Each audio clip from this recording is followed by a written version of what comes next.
여러분 오늘도 귀한 말씀 통해서 은혜를 나눌 텐데요. 지난주 말씀을 한번 살펴보면은 두 지역에 도착한 그 이스라엘 백성들이 어떤 모습으로 하나님의 말씀을 받아들이는가를 우리가 한번 살펴봤습니다.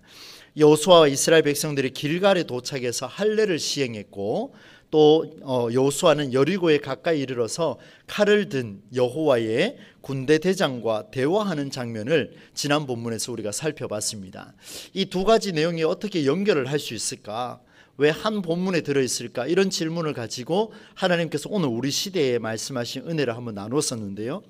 여호수아가 할례를 시행한 이유가 있었습니다. 할례 받은 남자는 모두 광야에서 다 죽었습니다. 그러니 할례 받지 못한 사람들이 하나님께서 약속하신 그 땅에 들어가는 것은 어쩌면은 하나님께서 원하시지 않는 일이었죠. 여러분, 아브라함을 통해서 모든 백성 중에 남자에게 할례를 행하라, 그 창세기 17장에서 언약의 말씀을 주셨습니다. 그러면 하나님의 말씀에 순종하며 살아가는 이스라엘 백성들이라면 이들은 태어난 지 8일 만에 무조건 어쩌면 그 때가 되면은 그 할례를 시행했어야 합니다. 그런데 한번 보십시오. 애굽에서 나온 후에 할례를 시행하지 않았죠. 요단강을 건널 때의 근본적인 힘이 여호와의 말씀에 있다라는 것을 이들이 깨닫고 여호수아도 선포했는데, 정작 삶의 현실 속에서는 그 말씀을 실천해내지 못했습니다. 제일 중요한 가장 기본적인 할례마저도 행하지 않았다는 것을 보여줬습니다. 그리고 두 번째, 칼을 든 여호와의 군대 대장을 만난 여호수아. 당신은 도대체 누구 편입니까? 라고 물었더니만 나는 여호와의 군대 대장이다 라는 이런 음성을 줬죠. 여호수아가 그 앞에 엎드렸습니다. 얼굴을 땅에 콕 받고 이렇게 이야기합니다. 내 주여, 종에게 무슨 말씀을 하고 싶습니까? Tell me, 나에게 말씀하십시오. 무엇이든 말씀해 주십시오. 그렇게 이야기했더니만 이 여호와의 군대 대장이 이렇게 말씀합니다. 이 땅에서 신을 벗으라. 이 자리는 거룩한 곳이니 너의 신발을 벗으라. 그렇게 말씀해 주셨어요. 그 말씀을 들은 여호수아가 지난 본문에서 여호수아가 그대로 행하니라, 하나님의 말씀을 그대로 행했다라는 말씀을 줬죠. 여러분, 이 두 가지 사건이 별개인 것 같지만 사실은 하나의 맥을 갖고 있었습니다. 그 맥이 뭐냐면 여호와 하나님의 말씀이 이들의 삶의 힘이라는 사실, 하나님의 말씀을 순종하는 자에게 주시는 하나님의 은혜가 얼마나 큰가를 보여주셨죠. 그리고 오늘 본문으로 이제 들어갑니다. 여리고 성을 점령하는 귀한 사건이죠. 이미 우리는 수차례 아마 여러분 신앙생활 하시면서 들으셨을 텐데, 오늘 제가 1절부터 27절까지 다 읽자고 한 이유가 있습니다. 한번 옛날 또 생각도 해보시고, 교회학교 시절 또 젊은 시절에 이 말씀을 들었던 내용을 한번 회상을 하시면서 어떤 역사를 펼쳤는가 한번 점검하는 차원에서 한번 읽어보자, 그런 말씀을 드렸습니다. 그리고 그보다 더 중요한 것은 제가 설교하는 것보다 하나님의 말씀이 우리에게 들려지는 이 순간이 귀하기 때문에 27절까지 다 읽자고 그렇게 말씀을 드렸습니다. 드디어 이스라엘 백성들이 여리고 성 가까이에 이르렀습니다. 웅장합니다. 성이 얼마나 크고 웅장하면 이 성을 바라보는 이스라엘 백성들의 마음이 만감이 교차를 합니다. 약속의 땅 가나안 지역의 첫 관문이죠. 이 성을 정복하지 못하면은 이들은 되돌아가야 할 상황이 생길 수도 있고 그 자리에서 멸절당하는 그런 일이 생길 수도 있습니다. 여러분, 이 성을 정복하기 위해서 정탐꾼을 보냈습니다. 우리가 살펴봤던 2장 23절 24절 말씀에 이런 내용이 있습니다. 정탐꾼이 여리고성을 정탐을 하고 돌아와서 여호수아에게 이렇게 말을 했죠. 한번 읽어드리겠습니다. 그 두 사람이 돌이켜 산에서 내려와 강을 건너 눈의 아들 여호수아에게 나아가서 그들이 겪은 모든 일을 고하고, 24절 보니까 또 여호수아에게 이르되 진실로 여호와께서 그 온 땅을 우리 손에 주셨으므로, 그 온 땅이 무엇입니까? 바로 여리고 땅이죠. 그 땅의 모든 주민이 우리 앞에서 간담이 녹더이다. 두려워서 벌벌벌벌 떨고 있습니다. 이런 소식을 정탐꾼들이 가져왔습니다. 얼마나 이 가슴 벅차겠습니까? 여러분 오늘 1절 말씀을 돌아가서 한번 보십시오. 6장 1절 말씀이 이렇게 시작을 합니다. 이스라엘 자손들로 말미암아 여리고는 굳게 닫혔고 출입하는 자가 없더라. 이렇게 시작을 해요. 그러니까 한번 보십시오. 두 사람의 정탐꾼이 돌아와서 여호수아에게 그곳에 있었던 일을 다 이야기해주고 그 백성들이 두려워 떨고 있는 모습을 이야기해 줬습니다. 실질적으로 두려워 떨고 있었습니다. 정탐꾼들의 이야기처럼 지금 이 여리고 성 전체가 간담이 녹고 있는 것은 확실한 것 같습니다. 바로 그때에 하나님이 여호수아를 불렀죠. 불러서 여호수아야 여호수아야 이리 와보라. 그리고 명령을 주시는데요. 여러분 기대하십시오. 하나님께서 여호수아에게 엄청난 전술을 줍니다. 상상 못할 전술을 주셔요. 엄청난 병법을 허락해 주시는데 여러분 쉬운 번역으로 제가 2절로 5절까지를 한번 읽어 드릴 텐데요. 눈으로 여러분 성경을 한번 따라오십시오. 2절로 5절입니다. 내가 여리고와 그 왕과 용사들을 너의 손에 붙이겠다. 너희 가운데서 전투를 할 수 있는 모든 사람은 엿새 동안 그 성 주위를 날마다 한 번씩 돌아라. 제사장 7명을 순양불 나팔 7개를 들고 궤, 언약궤죠. 언약궤 앞에서 걷게 해라. 1회째가 되는 날에 너희는 제사장들이 나팔을 부는 동안 성을 7번 돌아라. 제사장들이 순양불 나팔을 한번 길게 불면 꽝 하고 이렇게 길게 불면 그때 백성들은 나팔 소리를 듣고 모두 큰 함성을 질러라. 그러면 성벽이 무너져 내릴 것이다. 그때의 백성은 일제히 여리고성에 뛰어 들어가라. 진격하라. 돌격 앞으로. 뭐 이렇게 표현을 하고 있습니다. 쉬운 번역으로 이렇게 쉽게 번역을 해놨습니다. 이미 우리 성경을 봐도 우리가 이해를 할 수 있는 내용이죠. 다시 한번 정리를 해볼까요? 하나님이 여호수아에게 이런 전술을 줬습니다. 전투에 임할 군사를 뽑아라. 학자들은 이렇게 이야기합니다. 각 지파에서 뽑았고 또 요단 동편에서 이미 루벤 지파를 비롯해서 앞선 군사들이 있었기 때문에 약 한 20만 명 정도 된다 이렇게 기록을 하고 있는데 뭐 숫자는 크게 중요하지 않을 것 같습니다. 전투에 임할 군사를 뽑아서 이 성 주위를 6일 동안 며칠 동안요? 6일 동안 매일 한 바퀴씩 돌게 해라. 매일 한 바퀴씩. 그리고 제사장 7명이 순양불로 만든 나팔 7개를 들고 언약궤 앞에서 걷게 해라. 전투에 임할 군사를 먼저 앞에 보내고 그 다음에 그 뒤에다가 제사장 7을 보내고 그 다음 언약궤를 보내고 그리고 후군을 보내라. 이렇게 이야기를 했습니다. 마지막 7일째가 되면 제사장들이 나팔을 불면 7번 성을 돌아라. 6일까지는 하루에 한 번씩만 돌았는데 7째 날이 딱 되니까 여기에서 7번을 돌아라 이렇게 이야기했습니다. 그리고 다 돌고 난 뒤에 도착해서 나팔을 한번 길게 쫙 뿜어내면 모든 백성은 크게 함성을 질러라. 이게 그 하나님이 여호수아에게 준 전술입니다. 굉장한 전술 아닙니까? 그죠? 뭐 칼을 들고 뛰어 들어가라, 창을 들고 전투를 벌려라, 뭐 이런 내용 전혀 없습니다. 그리하면 성벽이 무너져 내릴 것이다. 그때 들어가라. 무슨 말이죠? 성벽이 무너져 내리면 들어가라는 이야기입니다. 성벽까지는 하나님이 일하실 텐데 어떻게 역사하실 건가를 보여줍니다. 여러분 하나님이 주신 병법대로 여호수아는 제사장들과 무장한 군사들을 불러서 어떻게 해야 되는지 제가 방금 말씀드린 대로 상세하게 설명을 다 해줬습니다. 그리고 그대로 시행했습니다. 그런데 난공불락이라고 했죠. 난공불락 같은 여리고성을 앞에 두고 군사들과 이 제사장들이 그리고 언약궤를 순서로 20만 명에 가까운 사람들이 성 주위를 돌고 있는 모습 여러분 한번 상상해 보십시오. 20명도 아니에요. 200명도 아니에요. 2,000명, 2만 명. 그게 10배가 되는 20만 명에 가까운 정확한 수치는 알 수 없지만 수십만 명에 이르는 이 사람들이 그 주위를 돌고 있습니다. 하루에 한 번 돌고 그리고 7자는 7번을 도는데 이 모습을 지켜보는 성 위에서 보초 서고 있는 여리고성 사람들의 모습이 어떨까요? 이 기가 막힌 거 알겠습니까? 가까이 왔으면 이미 소리를 지르고 쳐들어오든지 뭐 돌을 던지든지 뭐 이런 액션을 취해야 되는데 그런 건 하나도 없어요. 근데 하루에 한 번씩 이렇게 계속 돕니다. 정말 이상하게 느껴집니다. 저도 말씀을 보면서 그 한번 상상을 해보니까 이게 과연 가능한 일인가? 제가 만약에 여리고 사람이라면 아마 거의 또 다른 전술을 써서 이스라엘 백성들을 뭐 거의 그 돌폭탄 던져가지고 한쪽씩 그냥 전멸시킬 겁니다. 그런데 이거 한번 보십시오. 6일 동안 매일 한 번씩 그 성을 돌게 하고 7번째 날에는 7번 돌라고 했으니 무려 몇 번을 돌았습니까? 덧셈이 됩니까? 네, 6번 하고 7번 돌았으니까 총 13번을 돈 거예요.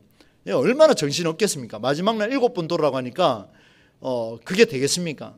제가 그 사무실에 앉아서 이렇게 설교 준비하다가 졸리면 제가 하는 행동이 있습니다. 어떤 행동을 하냐면 목양실 문을 열고 나옵니다. 나와서 1층으로 내려가서 자, 이제 시작이다. 4층까지 올라가자. 4층까지 올라가서 내려오면 한 바퀴, 또 갔다가 오면 2바퀴, 이렇게 계산하고 이제 시작을 합니다. 올라가는데 처음에 한 번, 2번 기억이 납니다. 근데 3번째, 4번째 올라갈 때부터 기억이 안 납니다. 내가 3번 돌았는지 4번 돌았는지, 또 한 7번, 10번 돌고 나니까 그렇지, 내가 실수했을 수 있어. 한 번 더 돌자. 여러분, 한 번 더 돌면 얼마나 힘들겠습니까? 여러분, 4층까지 10번 오가면 몇 층입니까? 혹시 40층에 사시는 분 계세요? 없지 않습니까? 40층을 오르락 내리락 한 거예요. 여러분 한번 보십시오. 7번 돌으라고 하면 20만 명이에요. 그 인원이 돌면은 이 상황이 어떻겠습니까? 이들이 판단이 서겠습니까? 전혀 전술이라고는 느낄 수가 없습니다. 여러분, 여리고 성의 크기를 한번 보겠습니다. 한번 들어보십시오. 성서 고고학에 어떤 학자가 이렇게 기록을 하고 있습니다. 여리고 성은 외벽이 있고요, 그 안에 내벽이 있습니다. 외벽은 5m 높이라고 합니다. 5m면 어디까지일까요? 상당히 높지요.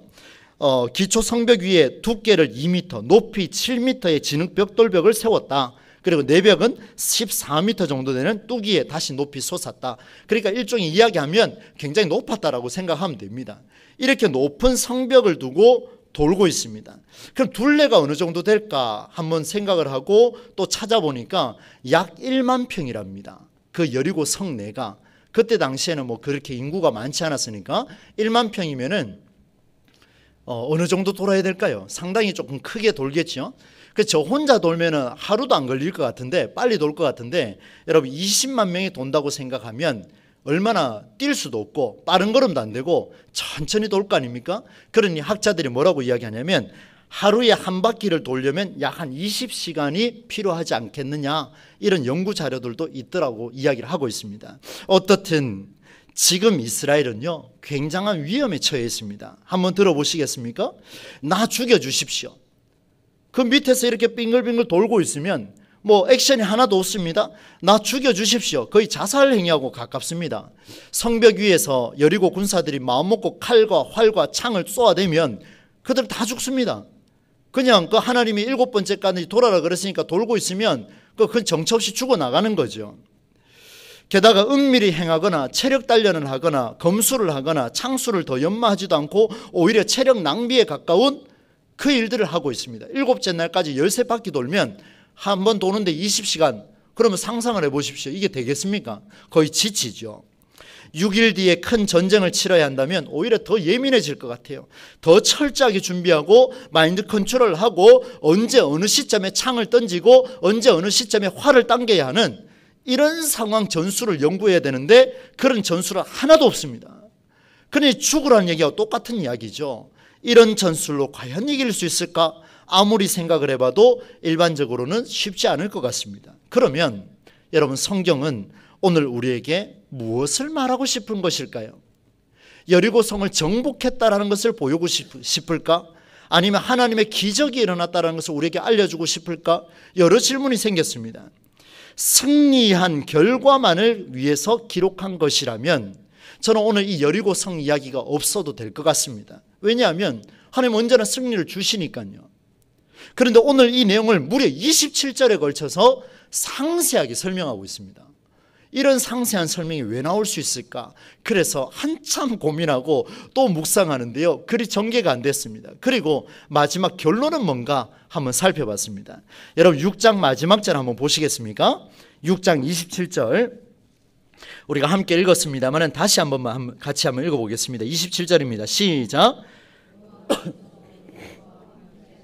여호수아의 소문이 그 온 땅에 퍼지니라. 네, 결론은 이겁니다. 여리고 성을 정복한 이 일을 가지고 하나님이 우리에게 주시고자 하는 가장 큰 이유가 뭐냐면 여호와께서 이 여호수아와 함께 하셨다. 여호수아와 함께 하셨더니만 결과가 뭐냐면 여호수아의 소문이 나는데요, 여호수아의 명성이 퍼져나가는데, 곳곳에 퍼져나가는데 그 온 땅에 퍼졌다, 이렇게 표현하고 있습니다. 여러분, 결과는 이겁니다. 그러면 저는 궁금해졌습니다. 그러면 하나님, 여호수아의 소문은 뭡니까? 여호수아와 함께해서 여리고성을 정복했는 이게 결과입니까? 라고 생각을 하고 또다시 말씀을 묵상하는데요, 여러분, 오늘 세 가지로 제가 한번 정리를 해봤습니다. 여러분께서 한번 가슴에 새기시고 우리가 어떤 소문으로 나타나는 우리의 삶이 될지를 한번 점검해 보려고 합니다. 여호와 하나님이 여호수아와 함께 하셔서 소문이 온 땅에 퍼졌다. 그러면 여호수아의 소문 안에 들어있는 내용이 뭘까? 그것은 여호와 하나님께서 여호수아와 함께한 방법일 것이다. 여러분, 이해되셨습니까? 한 번 더 하겠습니다. 여호와 하나님이 여호수아와 함께 하셔서 그 소문이 온 땅에 퍼졌다.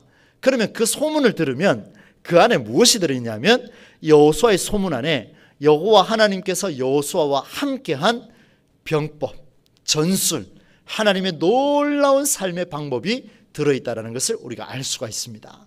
이제 그 세 가지를 살펴보려고 하는데요, 어떤 하나님의 방법이 들었는가를 보도록 하겠습니다. 첫 번째 소문은요, 이스라엘과 여리고의 전쟁의 주인이 누구인가? 바로 여호와 하나님이라는 것을 보여줍니다. 일곱째 날 새벽에 일찍 일어났습니다. 6일 동안 성주일을 돈 것처럼 하고 일곱 번째 제사장들이 나팔을 길게 불었습니다. 마지막 바퀴를 돌고 길게 불렀더니만 동시에 여호수아의 명령대로 함성을 질렀더니 성벽이 와르르 하고 다 무너져 버렸습니다. 다 그대로 무너져 버렸어요. 여러분, 이게 사람의 명령이나 사람의 방법으로 될 일입니까? 우리가 이미 믿음으로 고백하고 있는 것처럼 이것은 하나님의 방법으로 이루어졌습니다. 사람의 전술은 하나도 없었습니다. 오로지 하나님의 방법으로 성을 돌았더니만 하나님께서 결과적으로 마지막에 성벽을 완전히 무너뜨려 주시는 놀라운 일이 벌어졌습니다. 다시 말씀드리면 여리고를 이기게 하신 하나님의 방법이 이스라엘로 승리를 가져왔는데, 이 전쟁의 주인은 바로 살아계신 하나님이시라는 사실을 보여주십니다. 오늘 우리의 삶에 수많은 우리는 영적인 전쟁과 삶의 고민을 가지고 여러분 고뇌를 하며 살아갈 겁니다. 이런 고민 저런 고민을 하실 텐데, 그런 모든 고민의 현장의 주인이 누구인가를 우리는 알아야 합니다. 내가 할 수 있다는 것이 아니라 하나님이 이 일을 이루어 주신다라고 믿음으로 고백하는 사람이라면 그 일의 주인이 하나님이심을 고백해야 됩니다. 이스라엘 백성들이 어떻게 고백하는지 한번 볼까요? 18절과 19절입니다. 여러분 같이 한번 읽어보겠습니다. 18절 19절입니다. 시작. 너희는 온전히 바치고 그 바친 것 중에서 어떤 것이든지 취하여 너희가 이스라엘 진영으로 바치는 것이 되게 하여 고통을 당하게 되지 아니하도록 오직 너희는 그 바친 물건에 손대지 말라. 은금과 동철 기구들은 다 여호와께 구별될 것이니 그것을 여호와의 곳간에 드릴지니라 하니라. 여러분, 전쟁에 승리했습니다. 전쟁에서 승리하면 전리품은 누구 겁니까? 누구 거예요? 여러분이 나가서 전쟁에 승리했습니다. 여러분 사업에서 이윤을 얻었습니다. 여러분 가정에서 고민하던 문제가 해결됐습니다. 그 모든 전리품의 주인은 누굽니까? 나죠. 내가 수고했잖아요. 그런데 오늘 성경에 보니까 하나님이 주인이라는 것을 보여줍니다. 여러분 절실하게 한번 보셔야 돼요. 우리 삶의 모든 현장에 일어나는 모든 일들이 하나님이 주인이심을 아는 자라면 그 결과가 일어났을 때 오늘 주께서 주시는 말씀처럼 24절 말씀으로 넘어가는데요, 제가 읽어드립니다. 무리가 그 성과 그 가운데 있는 모든 것을 어떻게 했다 그럽니까? 불로 사르고 은금과 동철기구는 여호와의 집 곳간에 두었더라. 아멘이십니까?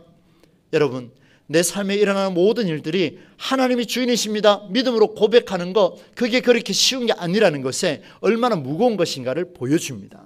만약에 그것이 하나님의 것이라면 여러분 내 것을 챙길 이유가 없습니다. 왜요? 하나님께 구별하여 드리는데 다른 모든 전리품들은 어떻게 하라 그랬습니까? 불질러서 태워 없애라 그랬습니다. 여러분 전쟁에 승리해서 전리품을 갖고 왔어요. 그거 태울 수 있겠습니까?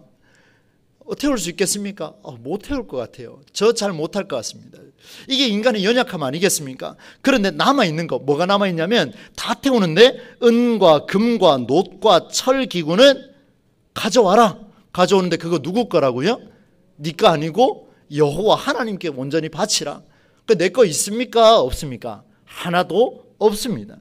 여리고 성 안에서 얻은 어떤 전리품도 이스라엘을 위해서 준 것이 없습니다. 모조리 불태워버리고 하나님께만 구별하여 드리게 한 것은 분명히 이 전쟁의 주인은, 이 전리품의 주인은, 이 전쟁의 승리한 주인공은 이스라엘이 아니라 살아계신 하나님이심을 오늘 우리에게 말씀해 주고 있습니다. 우리 삶의 모든 역사 속에 일어나는 모든 전리품의 주인은 살아계신 하나님으로 고백하는 우리의 삶이 되기를 간절히 소망합니다. 여러분, 두 번째 소문이 있어요. 기생 라합과 그 여인의 집에 있는 모든 사람을 살려줬다. 당연히 살려줘야 되겠죠. 이런 소문이 들립니다. 22절 23절인데요 이 말씀도 같이 한번 읽어보겠습니다. 22절 23절입니다 여호수아가 그 땅을 정탐한 두 사람에게 이르되 그 기생의 집에 들어가서 너희가 그 여인에게 맹세한 대로 그와 그에게 속한 모든 것을 이끌어내라 하매 정탐한 젊은이들이 들어가서 라합과 그의 부모와 그의 형제와 그에게 속한 모든 것을 이끌어내고 또 그의 친족도 다 이끌어내어 그들을 진영 밖에 두고, 두 번째 소문입니다. 이런 소문이 들려지는데요 보니까 기생 라합과 그 여인에 속한 모든 것을 끌어내라. 누가요? 정탐한 젊은이들, 이 두 사람들이 가보라. 가서 너희들이 얼굴을 아니 데리고 나와라. 그리고 이스라엘 진영의 밖에 둡니다. 그리고 25절로 가면요 놀라운 일이 벌어지는데요 여러분 25절 한번 보세요. 제가 읽어드립니다. 여호수아가 기생 라합과 그의 아버지의 가족과 그에게 속한 모든 것을 살렸으므로 그가 오늘까지 어디에 거주하였으니 이스라엘 중에 거주하였으니, 잘 보셔야 돼요. 여러분, 적진에 있는 사람입니다. 이스라엘 중에 거주하였으니 이는 여호수아가 여리고를 정탐하려고 보낸 누구를 숨겼음이었더라? 사자들을 숨겼음이었더라. 보세요. 적진에서 만난 자, 전쟁을 치르기 전에 정탐하러 들어갔는데 적진에서 만난 자가 나를 살려줬다. 괜찮아요. 좋은 일이죠. 그런데 돌아왔습니다. 다시 적진으로 뛰어들었습니다. 전쟁을 치릅니다. 여러분, 정탐하러 가서 날 살려줬다고 해서 다시 살려주면 어떤 일이 벌어지겠습니까? 한번 생각해 보십시오. 라합이라는 여인은요 수많은 남성들이 거쳐가고 수많은 오가는 왕래하는 사람들이 거쳐가고 무역 상인들과 여성뿐만 아니라 라합과 관계 맺은 친한 사람들이 너무 많습니다. 그런데 라합을 살려두라고요? 무슨 일이 생길지 어찌 갑니까? 한 치 앞도 모르는 이 시대에, 그죠? 그런데 하나님께서 말씀하셨어요. 그들이 여호수아가 여리고를 정탐하려고 보낸 사자들을 숨겼기 때문에 살려주라. 언제 어떻게 그들이 다시 살아날지 알 수가 없기 때문에 오히려 여러분 사람의 방법이라면요 적진에서 만난 자는 다시 들어갔을 때 그가 위로를 더해달라고 이야기하고 봐달라고 이야기한다 할지라도 반드시 죽여야 합니다. 제가 너무 극단적입니까? 아니지 않습니까? 여러분 전쟁의 역사를 다 보십시오. 나를 살려줬다고 해서 살려줄 수 있겠습니까? 그게 빌미가 돼서 역사적으로 흔들린 나라가 한두 나라가 아니지 않습니까? 그렇다면 오늘 본문에서 라합은 반드시 죽여야 되는데 그렇지 않습니다. 하나님의 방법으로, 어쩌면은 요셉처럼 종으로 삼든지 노예로 삼아야 되는데 그래 삼지 아니하고 오늘까지 이스라엘 중에 거주하게 했습니다. 그리고 놀랍게도 예수 그리스도의 족보에 이름이 들어가는 놀라운 역사가 일어나게 되지요. 여러분 이스라엘 역사의 오점 아닙니까? 어쩌면. 그런데 하나님께서는 하나님의 방법으로 그 여성을 살려줬습니다.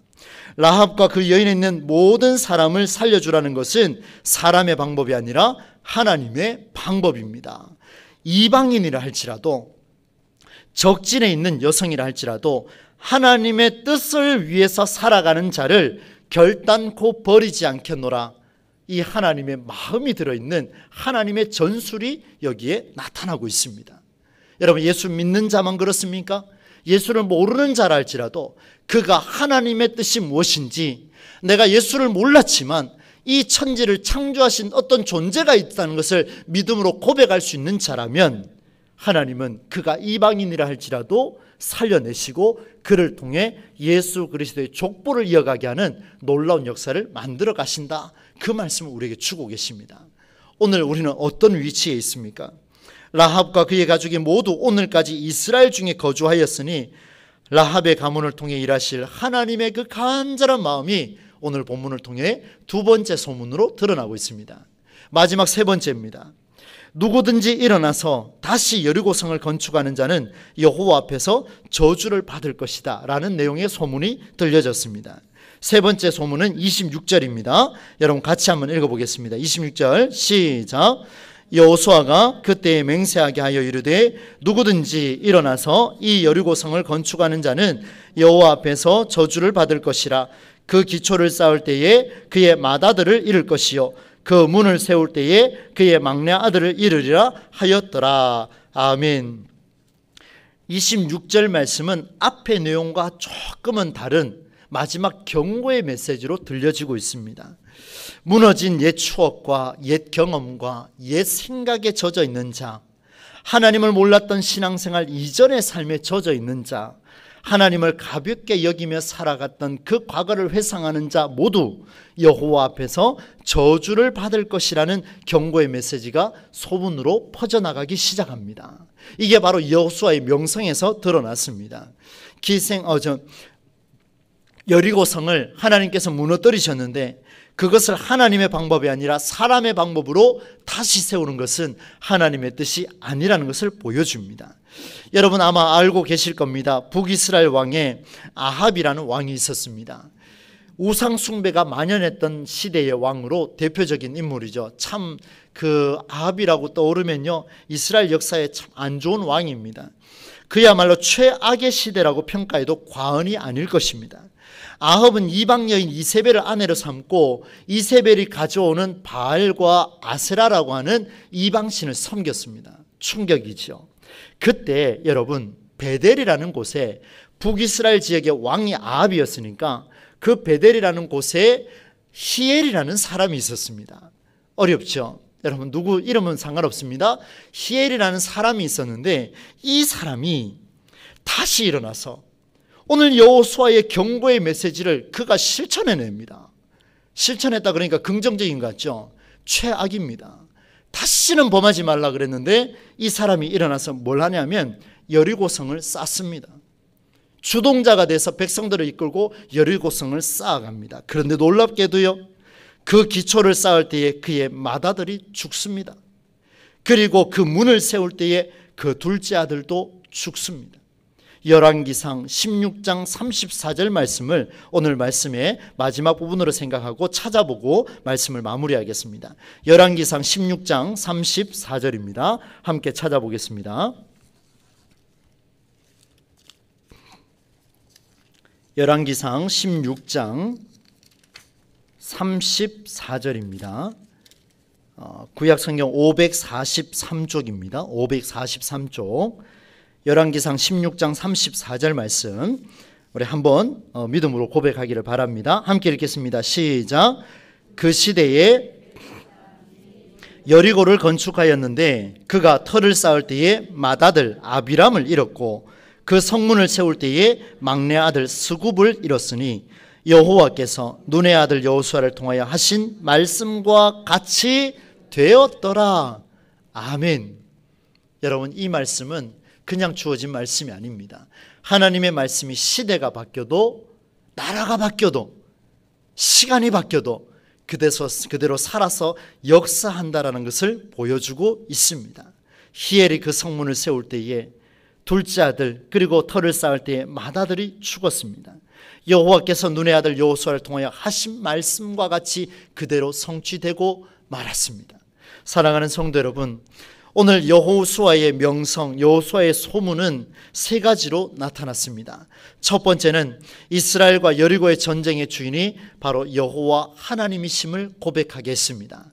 전리품을 다 불태워버리고 하나님께 드릴 것만 갖고 와라. 그리고 너희들에게는 아무것도 없다. 이 전쟁의 주인, 이 전리품을 가져야 할 주인공은 바로 하나님밖에 없다는 것을 보여줬고 이게 소문이었어요. 두 번째 소문은 기생 라합과 그 여인에 있는 모든 사람을 살려주었다라는 이 이야기. 이방 사람이랄지라도 하나님의 뜻을 궁금해하고 살아내는 자는 하나님께서 반드시 살려내겠노라 약속하시는 그 소문. 세 번째 소문은 누구든지 다시 여리고를 건축하는 자는 여호와 앞에서 저주를 받을 것이라 주목하셔야 됩니다. 여호와 앞에서. 내버려진 게 아니에요. 여호와 앞에서 하나님의 메시지는 살아서 역사한다는 것을, 변함이 없으시다라는 것을 그대로 보여주는 것이 마지막 세 번째 소문이었습니다. 여호수아를 통하여 하나님의 놀라운 방법이 소문으로 퍼졌는데, 오늘 저와 여러분 한번 되돌아봅시다. 한번 결단하기를 원합니다. 우리에게 누군가 최성수 목사를 떠올리면 어떤 소문으로 기억할까 참으로 두렵습니다. 저에게 있는 장점이 무엇이 있을까? 저에게 있는 단점이 무엇이 있을까? 여러 가지 생각이 들었습니다. 여러분에게는 어떻습니까? 여러분에게는 어떤 소문이 퍼져나가고 있습니까? 여러분의 이름 세 글자를 떠올릴 때마다 많은 사람들이 이 사람은 사람의 방법으로 살아간다라는 소문이 들립니까? 아니면 오늘 여호수아처럼 하나님의 뜻에 합당한 하나님의 전술, 하나님의 방법으로 살고자 몸부림치는 세 글자 그 당사자라는 소문이 들려지고 있습니까? 그 소문의 주인공이 여러분 누가 될지는 여러분들 스스로가 어느 길을 걸어가느냐에 따라서 달라질 것입니다. 오늘 하나님께서 우리에게 허락하신 이 말씀을 통하여 하나님께 합당한 방법으로 소문나는 우리 공동체, 특히 저와 여러분, 특별히 주께서 핏값으로 세우신 우리 동부제일 공동체가 되기를 주님의 이름으로 간절히 축원합니다. 하나님의 말씀을 떠올리시면서 오늘 찬송가 357장 함께 부르시겠습니다.